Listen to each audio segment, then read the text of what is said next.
Om Swastiastu, Om Awignamastu Namasidam. Umat Dharma dimanapun berada, semoga kami jumpai dalam kondisi sehat, bahagia, dan selalu dalam lindungan Ide Sang Hyang Widibhasa. Kali ini kita berjumpa dalam Pelita Dharma yang akan mengangkat tema tentang keutamaan wanita Hindu. Umat Dharma, wanita dalam berbagai peradaban selalu menghiasi kehidupan.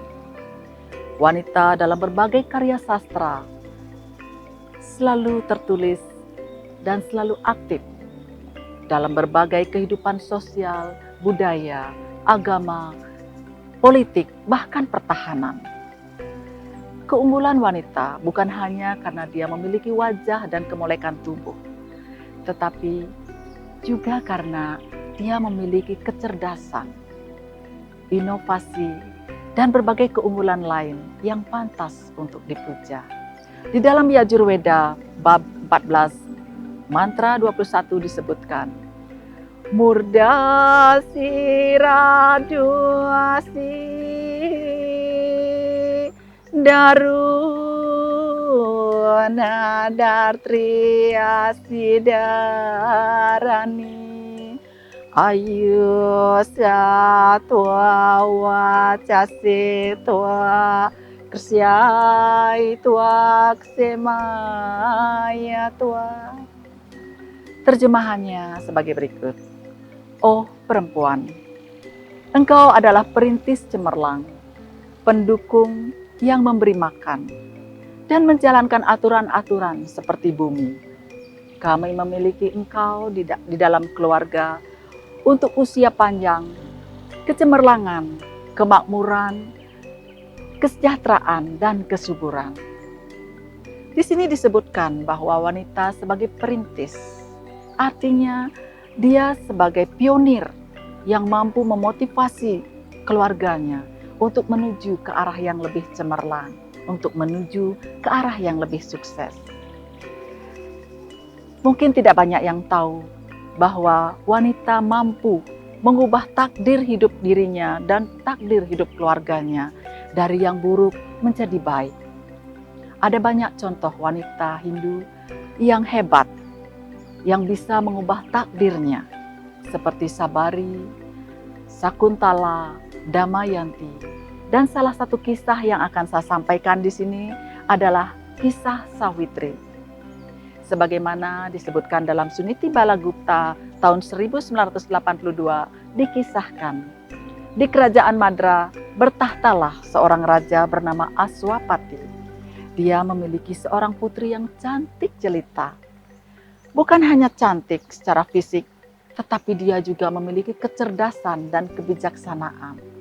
Dia memiliki karakter yang kuat dan teguh.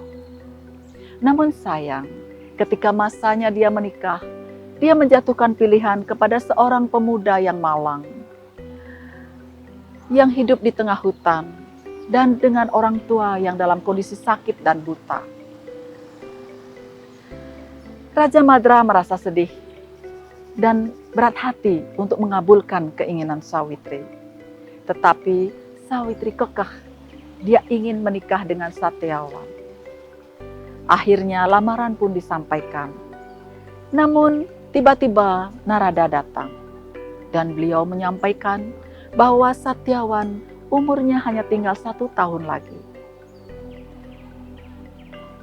Namun hal ini tidak menyurutkan keinginan Dewi Sawitri untuk tetap menikahi Satyawan. Akhirnya singkat cerita, Sawitri pun menikah dengan Satyawan. Dan setelah upacara berlangsung, Dewi Sawitri melepaskan semua perhiasannya dan pergi meninggalkan kerajaan menuju ke dalam hutan bersama suaminya. Raja Aswapati merasa sangat sedih, mengingat bagaimana dulu kehidupan Sawitri yang bergelimang harta, penuh kemewahan, selalu dikelilingi oleh pelayan. Namun kini hidup menderita, penuh kekurangan. Di lain pihak, Dewi Sawitri bertekad bahwa dia ingin mengubah takdir hidupnya dan keluarganya. Oleh karena itu, dia lebih mendekatkan diri kepada Tuhan. Dia lebih tekun berdoa, melakukan puasa, dan selalu menyebut nama Tuhan. Dan selain itu, dia juga menghitung hari-hari kematian suaminya. Dan menjelang 4 hari sebelum kematian suaminya, Sawitri melakukan puasa yang begitu keras. Dia tidak makan dan tidak minum selama 3 hari 3 malam dan terus-menerus mengucapkan nama Tuhan. Dan pada hari kematiannya, Sawitri merasa cemas. Namun dia sudah menyelesaikan semua puasa dan pemujaannya. Maka pada hari itu, kemanapun Satyawan pergi, Sawitri selalu mengikuti. Sebagaimana biasa, Satyawan pergi ke dalam hutan untuk mencari makanan dan kayu bakar. Namun tiba-tiba di pertengahan jalan, Satyawan merasakan sakit kepala yang luar biasa dan dia pun jatuh tersungkur. Tidak berselang lama, muncullah awan yang gelap mendekati. Itulah Dewa Yama. Sawitri segera menghaturkan sembah dan menyapa Dewa Yama, serta menanyakan kedatangannya. Dewa Yama berkata, "Aku datang kemari untuk mengambil jiwa Satyawan." Dan dengan seketika beliau mencabut nyawa Satyawan dan membawanya pergi. Namun Sawitri mengikuti dari belakang. Dewa Yama kaget. "Sawitri, sekian banyak nyawa sudah aku ambil. Tidak seorang pun yang bisa mengikutiku. Jangankan mengikuti, melihatku pun mereka tidak mampu. Rupanya kekuatan spiritualmu sangat tinggi. Oleh karena itu, mintalah 3 anugerah, asal kamu jangan meminta suamimu kembali." Akhirnya Sawitri meminta anugerah agar kedua mata mertuanya dan kerajaannya dipulihkan kembali. Dan dia juga memohon agar orang tuanya dikaruniai seorang anak laki-laki sebagai penerus kerajaan. Dewa Yama pun mengabulkan anugerah tersebut. Kemudian Dewi Sawitri mulai memuja dan memuji Dewa Yama. Dewa Yama merasa tersanjung dan senang dengan pujian dari Sawitri. Akhirnya dia pun memberikan 1 anugerah lagi kepada Dewi Sawitri. Dewi Sawitri kemudian meminta agar dia dianugerahi anak-anak yang hebat, yang mampu membawa kecemerlangan pada dinastinya. Dewa Yama mengabulkan permohonan itu dan menyuruh Sawitri untuk segera pergi. Namun Sawitri tidak bergeming. Dia berkata, "Oh Dewa, bagaimana saya bisa mendapatkan putra jika suami hamba engkau bawa?"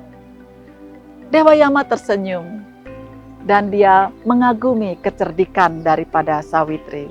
Akhirnya dia pun melepaskan jiwa dari Satyawan.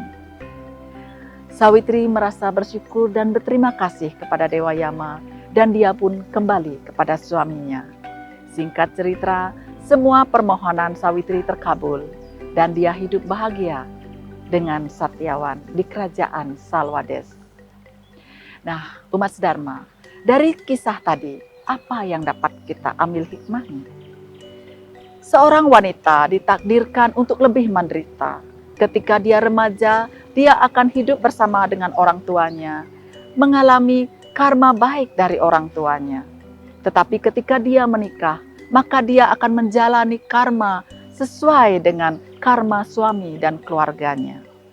Oleh karena itu, sebaiknya sebagai seorang wanita Hindu, kita selalu mendekatkan diri kepada Tuhan, memperbanyak tapa brata, melatih indria kita agar bisa teguh dan siap mental menghadapi segala rintangan yang akan kita hadapi. Yang kedua, seorang mertua tidak serta-merta bisa menerima keberadaan menantunya. Namun, dengan cinta kasih, rasa bakti, dan ketulusan, Sawitri mampu membuka mata hati mertuanya untuk bisa menyayangi dan menerima dia dengan segenap hati. Dan yang ketiga, bagaimana seorang wanita Hindu mampu memotivasi suaminya dari keterpurukan, dari rasa putus asa. Bagaimana dia mati rasa, tidak punya semangat hidup. Dan disinilah seorang wanita Hindu harus mampu membangkitkan semangat suaminya, memberi motivasi, dan mendoakan agar suaminya bisa mendapatkan kekuatan kembali. Inilah keutamaan dan kehebatan seorang wanita Hindu, karena dalam agama Hindu pantang bagi wanita untuk bercerai. Jadi dia akan menghadapi segala apapun yang terjadi dengan mendekatkan diri kepada Tuhan, dengan ketulusan, rasa bakti, dan motivasi yang dia berikan, dia mampu mengubah takdirnya dari yang buruk menjadi baik.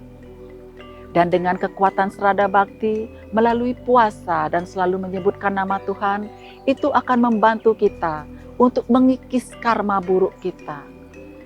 Sehingga karma buruk kita akan membuka dan hangus diterpa angin. Dan itu akan membuka karma baik kita, sehingga kita bisa mengubah takdir buruk menjadi takdir yang baik. Demikianlah yang dapat saya sampaikan. Semoga apa yang saya sampaikan ini bisa memotivasi kita semua untuk lebih meningkatkan serada bakti kita kepada Tuhan.